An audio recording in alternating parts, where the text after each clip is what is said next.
You know, hip hop culture has really heralded a false view of masculinity, um, promiscuity.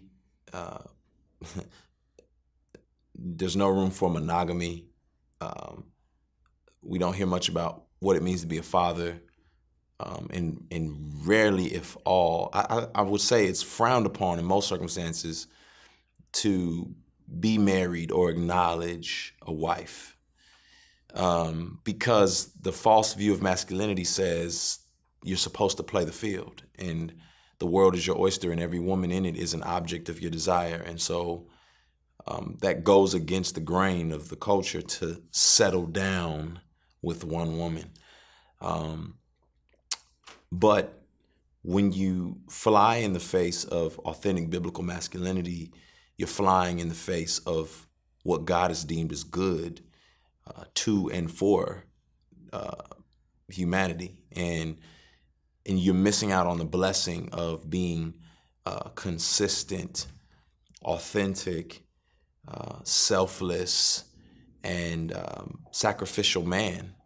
You're missing out on the blessing of that. You're missing out on being shaped as a responsible man who is becoming more like Jesus through the sanctification process of marriage.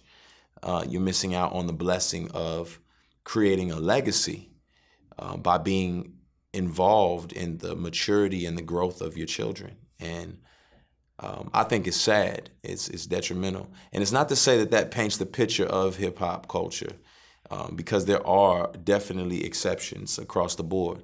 But I think by and large, that's not the picture that you get painted. And so I see one of my roles within the culture as to be a living example of that, a living example of someone who sees the blessings of marriage and faithfulness, and someone who sees the blessings of fatherhood.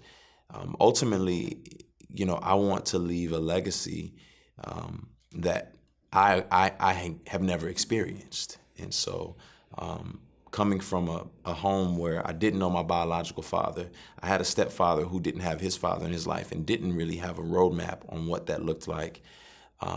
Not having certain family traditions, not growing in the fear and the knowledge of the Lord. I want to establish those things, and I get the beautiful opportunity of starting a new legacy, of breaking a cycle and creating a new normal. And man, it's changed my life.